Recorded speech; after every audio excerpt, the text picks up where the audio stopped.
Watchman நாய்க்கு முக்கியத்துவம் கொடுத்த ஒரு படம்.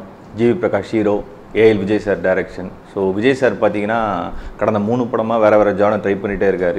ஒரு பேய் படம், ஒரு டான்ஸுக்கு முக்கியத்துவம் கொடுத்த ஒரு படம், அண்ட் இந்த படம் பார்த்தீங்கன்னா நாய்க்கு இம்பார்ட்டன்ஸ் கொடுத்து ஒரு படம் எடுத்திருக்காரு. படம் மொத்தமாக 2 மணி நேரம் தான். ஸோ இந்த டைம் ஃப்ரேம்லேயே தெரிஞ்சிடும். படம் வந்து நம்ம யூஸ்வலாக பார்க்குற கமர்ஷியல் படம்லாம் கிடையாது. பாட்டு, ஃபைட் அதெல்லாம் எதுவுமே கிடையாது. இது வந்து ஒரு ஆக்ஷன் படமாக என்ன அப்படிங்கிறத இப்போ பார்க்கலாம். படத்தோட ஒன்லைன் என்னன்னு பார்த்தீங்கன்னா, பணத்தேவைக்காக திருட முடிவு எடுத்து யாருமே இல்லாத வீட்டுக்குள்ளே நுழையிற ஒரு ஃபஸ்ட் டைம் திருடனோட கதை தான் இந்த படம். படம் ஆரம்பிச்சோன்னா பார்த்தீங்கன்னா ஒரு த்ரில்லருக்கான ஹைப் ரொம்ப நல்லாவே கொடுத்துருக்காங்க. அதை வந்து ஒரு 2-3 சீனில் வந்து நல்லாவே கொண்டு போனாங்க. படம் ஒரு கரெக்டான த்ரில்லர் அப்படிங்கிற ஆடியன்ஸை ஃபீல் பண்ண வைக்கும்.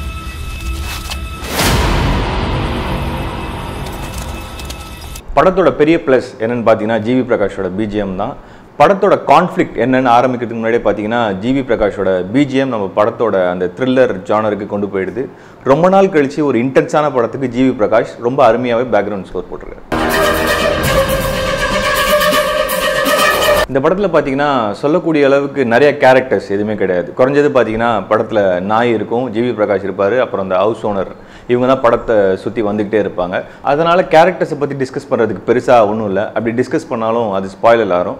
இருந்தாலும் இந்த படத்தில் வர திரைக்கதை அப்படின்னு பார்த்தோம்னா திரைக்கதையாக ஒரு சில கேள்விகள் இருக்குது. அது மட்டும் என்னென்னு இப்போ நம்ம பார்க்கலாம். 3 லட்சம் ரூபா இருந்தால் நான் ஏன்டா உங்கள் அக்காவுக்கு ஹவுசஸ் போட்டாங்க. படத்தில் ரொம்ப கம்மியான கேரக்டர்ஸ் இருக்கிறதுனால நிறைய சீன்ஸ் நமக்குலாம் ரிப்பீட் ஆகிற மாதிரியே தோணுது. அண்ட் படம் ஃபுல்லாக பார்த்தீங்கன்னா ஃபர்ஸ்ட் ஹாஃபில் ஜிவி பிரகாஷ் நாய் துரத்திட்டே இருக்குது. கிட்டத்தட்ட இதே மாதிரி தான் பீஸாலே இருக்கும். ஆனால் வந்து அதில் நம்ம பயப்படுறதுக்கான விஷயமா பேய் அப்படின்னு ஒன்று இருந்துச்சு. இதில் வந்து நாய்ங்கிறதுனால மக்களுக்கு அவ்வளோ ஒரு பயமும் அடுத்து என்ன நடக்க போகுதுங்கிற பதட்டமும் வரல. ஆனால் இன்டர்வல் கிட்டக்க பார்த்தீங்கன்னா ஒரு ஹைப் கொடுத்துருக்காங்க. ஸோ இன்டர்வலுக்கு அப்புறமா படம் அடுத்த கட்டத்துக்கு போகும் அப்படிங்கிறது இந்த ஹைப் மூலமாக தெரிவிச்சிருக்காங்க. படம் இன்டர்வலுக்கு அப்புறம் எப்படி இருக்குன்னு பார்க்கலாம். படத்தை வந்து ஒரு சஸ்பென்ஸ் த்ரில்லராக கொடுக்கணும்னு ட்ரை பண்ணியிருக்காங்க. ஆனால் திரைக்கதையிலே பார்த்தீங்கன்னா சில கேள்விகள் இருக்குது. இந்த வீட்டில் வந்து ஜிவி பிரகாஷ் திருட போகிறதுக்கு முன்னாடி வீட்டுக்கு வெளியில் ஒரு அயன் கடைக்காரர் இருப்பார். அவர் போகிற வரைக்கும் வெயிட் பண்ணி தான் அந்த வீட்டுக்குள்ளே போவார். ஆனால் ஜிவி பிரகாஷ் அந்த வீட்டுக்குள்ளே போகிறதுக்கு முன்னாடியே பார்த்தீங்கன்னா ஒரு கும்பல் வந்து அந்த வீட்டில் இருக்கும். அந்த வீட்டில் வந்து பார்த்தீங்கன்னா கன்ஃபயர்லாம் கூட நடந்திருக்கும். ஸோ அயன் கடைக்காரர் வந்து வெளில இருக்கும்போது கன்ஃபயர்லாம் நடந்திருக்கு. அதெல்லாம் வந்து அவர் கேட்காம எப்படி இருக்குது அப்படிங்கிற நம்மளுக்கு கேள்வி வருது. ஏன்னா இந்த படத்தில் பார்த்தீங்கன்னா அயன் கடைக்காரரை வந்து அவ்வளோ முக்கியமாக காட்டினதே வந்து பார்த்தீங்கன்னா டேரக்டர் தான். ஏன்னா ஜிவி பிரகாஷ் வந்து அவருக்காக வெயிட் பண்ணி அப்புறம் தான் உள்ளே போவார். இந்த மாதிரி ஒரு லூப் ஹோல்ஸ் திரைக்கதையில் நிறையா இருக்குது. படத்தில் ஹவுஸ் ஓனர் கேரக்டரில் சுமன் நடிச்சிருக்காரு.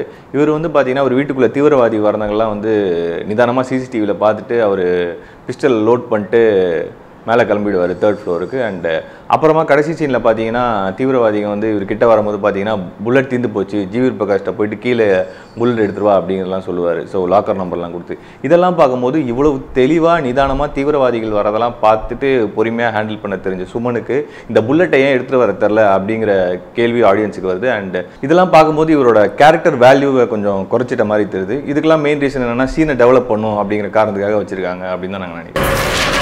சரி, சுமன் கேரக்டர் தான் இந்த மாதிரி அப்படின்னு பார்த்தீங்கன்னா இந்த படத்தில் தீவிரவாதிகள் பார்த்தீங்கன்னா பார்டர்லாம் தாண்டி வர மாதிரி காமிச்சிருப்பாங்க.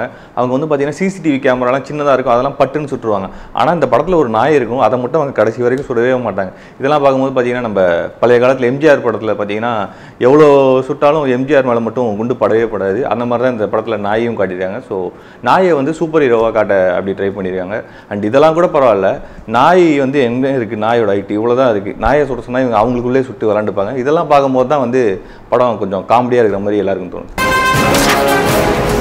பூட்டின வீட்டுக்குள்ளே நாயை பிடிக்கிற மாதிரி தீவிரவாதிகள் எப்படி சுற்றிட்டே இருக்காங்களோ அதே மாதிரி தான் இந்த படத்தோட சீன்ஸ்லாம் வந்து ஒரே இடத்துல சுற்றிட்டே இருக்குது. ஒரு கட்டத்தில் பார்த்தீங்கன்னா நாய்க்காக ஜிவி பிரகாஷ் ரிஸ்க் எடுக்கிறாரு. அண்ட் இன்னொரு சீனில் பார்த்தீங்கன்னா ஜிவி பிரகாஷ்காக நாய் ரிஸ்க் எடுக்குது. ஸோ இதெல்லாம் வச்சு பார்க்கும்போது இது ஒரு குழந்தைங்க பார்க்குற சீரியல் மாதிரி தான் இருக்குது. ஒருவேளை சம்மர் ஹாலிடேஸ் அண்ட் குழந்தைங்களுக்குலாம் லீவ் அதை டார்கெட் பண்ணி இந்த படம் எடுத்திருக்காங்களோ என்னமோ தெரில. அண்ட் அப்படி இருந்தாலும் படத்தில் வந்து பார்த்தீங்கன்னா எந்தவித புது விஷயமும் இல்லை. ஒருவேளை வந்து சரி குழந்தைங்க மட்டும் என்ஜாய் பண்ணிட்டோம் அப்படின்னு எடுத்திருப்பாங்க. அண்ட் மற்றபடி பார்த்தீங்கன்னா படத்தில் வந்து புது விஷயம் அப்படிங்கிற எதுவுமே கிடையாது. ஜஸ்ட் ஒரு நார்மலாக தான் போகுது. மற்றபடி படத்தில் பாராட்டப்பட வேண்டிய விஷயம் அப்படின்னு பார்த்தீங்கன்னா ஜிவி பிரகாஷோட பிஜிஎம் தான். ஸோ ரொம்ப நாளுக்கு அப்புறம் பார்த்தீங்கன்னா ஒரு இன்டென்ஸான பிஜிஎம் கொடுத்துருக்காரு இந்த படத்துக்கு. அண்ட் அதையும் தாண்டி பார்த்தீங்கன்னா ஜிவி பிரகாஷோட நடிப்பையும் சொல்லலாம். ஏன்னா இந்த படத்தில் பார்த்தீங்கன்னா கம்மியான கேரக்டர்ஸ் தான். கண்டிப்பாக வந்து அவருக்கு எல்லா ஷாட்லையும் க்ளோஸ் அப் வச்சே ஆகணும். குறிப்பாக பார்த்தீங்கன்னா நாயை பார்த்து பயப்படுற மாதிரி சில விஷயங்கள், ஓடணும், முகத்தில் எப்போ பார்த்தாலும் ஒரு பதட்டம் இருக்கும், இந்த மாதிரி எக்ஸ்பிரஷன்ஸ்லாம் ஜிவி பிரகாஷ் ரொம்பவே அழுத்தமாக வெளிப்படுத்திருக்காரு. ஸோ ஜிவி பிரகாஷ் தான் இந்த படத்துக்கு பாராட்டுக்கள்.